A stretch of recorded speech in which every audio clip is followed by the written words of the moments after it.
السلام علیکم رحمۃ اللہ وبرکاتہ۔ گلشن اقبال اردو اسکول جماعت چہروں، مضمون ماحول کا مطالعہ، حصہ دوم۔ بچوں، ہم نے پہلے سبق میں دیکھا کہ کس طرح سے شیواجی مہاراج نے اپنے دشمنوں سے مقابلہ کیا اور کس طرح سے شائستہ خان جو لال محل میں قیام کر رکھے تھے انہیں شکست دی۔ اس طریقے سے مغل سلطنت کو شیواجی مہاراج سے پہلی شکست ملی تھی۔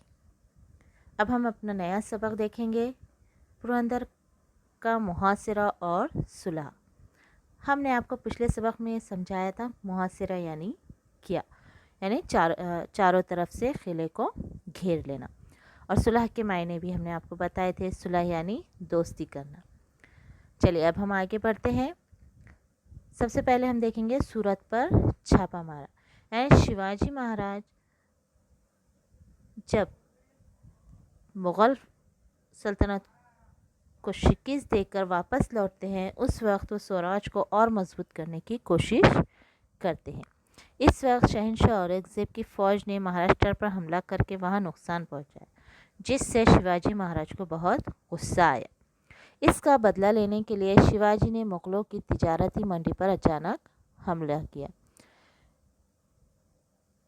اس زمانے میں سورت مغلوں کے اقتدار والے علاقے کی بڑی تجارتی منڈی تھی، وہاں روپیوں کی ریل پیل ہوا کرتی تھی۔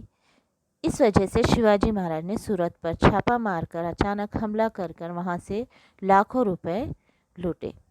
سورت کی لوٹ میں شیواجی مہاراج نے اپنے اصول ترک نہیں کیے تھے، یعنی ان کے اصول تھے کہ وہاں جس علاقے پر حملہ کیا جاتا تھا وہاں کے چرچ اور مسجدوں کو نقصان نہیں پہنچایا تھا اور خواتین کو بھی پریشان نہیں کیا جاتا تھا۔ ان اصولوں پر وہ قائم تھے۔ شیواجی مہاراج نے جب سورت پر حملہ کیا اس وجہ سے اورنگزیب کو بہت غصہ آیا اور انہوں نے شیواجی مہاراج پر حملہ کرنے کے لیے اپنے طاقتور سپہ سالار مرزا راجہ جے سنگھ کو شیواجی پر حملہ کرنے کے لیے روانہ کیا اور ساتھ ہی دلیر خان کو بھی روانہ کیا۔ ان کے ساتھ فوج اور گولہ بارود بے حساب دیا۔ دلیر خان اور راجہ جے سنگھ دکن پہنچے۔ اس وقت شیواجی مہاراج کو یہ محسوس ہوا کہ سوراج پر بہت بڑی مصیبت آ گئی ہے، یعنی شیواجی مہاراج کو ان سے خطرہ محسوس ہوا۔ جیسے ہی شیواجی مہاراج سورت کی مہم سے لوٹتے ہیں تو انہیں 1664 میں کرناٹک سے ایک بری خبر ملتی ہے کہ شاہ جی راجے شکار کے دوران ایک حادثے میں فوت ہو گئے، یعنی ان کی موت ہو گئی۔ شیواجی مہاراج اور جیجا بائی پر غم کا پہاڑ ٹوٹ پڑا، یعنی انہیں بہت دکھ ہوا۔ بچوں یہاں تک سمجھ میں آیا؟ اب ہمارا دوسرا پوائنٹ ہے پرندر قلعے پر مغلوں کا محاصرہ۔ شیواجی مہاراج کا سب سے مضبوط قلعہ پرندر قلعہ تھا۔ تمام قلعوں میں یہ قلعہ بہت مضبوط تھا۔ اس کا فائدہ دلیر خان نے اٹھایا۔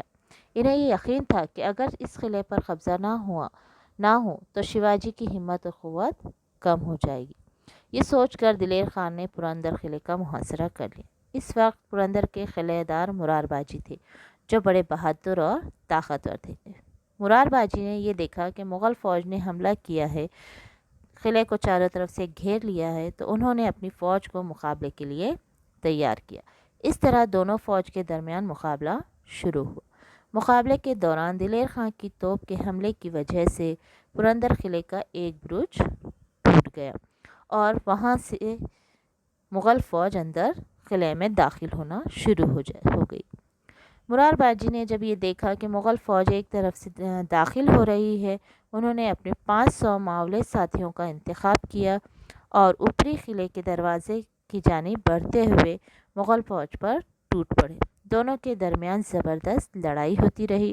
مغلوں کی فوج کو زبردست نقصان ہوا۔ مغل فوج نے یہ دیکھا کہ مراٹھا فوج ان پر حملہ کر رہی ہے اور وہ اس کا حملہ کرنے کی وجہ سے مغل فوج اپنی ہمت ہار رہے تھے اور اپنی جان بچاتے ہوئے وہ دلیر خان کی چھاؤنی کی طرف بھاگتے ہیں۔ جیسے مغل فوج آگے بڑھتی ہے مرار باجی بھی ان کے پیچھے جاتے ہیں۔ دلیر خان اپنے خیمے سے یہ نظارہ دیکھ رہے ہوتے ہیں۔ جیسے ہی ان کا مرار باجی ان کا تعاقب کرتے ہیں، دونوں فوج کے درمیان بھگدڑ سی مچ جاتی ہے۔ دلیر خان اپنے ہاتھی پر سوار ہو کر مقابلے میں لڑائی میں شامل ہو جاتے ہیں اور مرار باجی کی بہادری کا نظارہ دیکھتے ہیں۔ وہ یہ دیکھتے ہیں کہ مرار باجی کس طریقے سے اپنی تلوار چلا رہے ہیں اور وہ کسی کا سینہ تو کسی کی پیشانی تو کسی کا گلا چیر رہے تھے۔ یہ سارا نظارہ وہ دیکھ رہے تھے اور مرار باجی کسی کے بھی قابو میں نہیں آ رہے تھے۔ مرار باجی کی بہادری اور دلیری دیکھ کر دلیر خان حیران رہ جاتے ہیں۔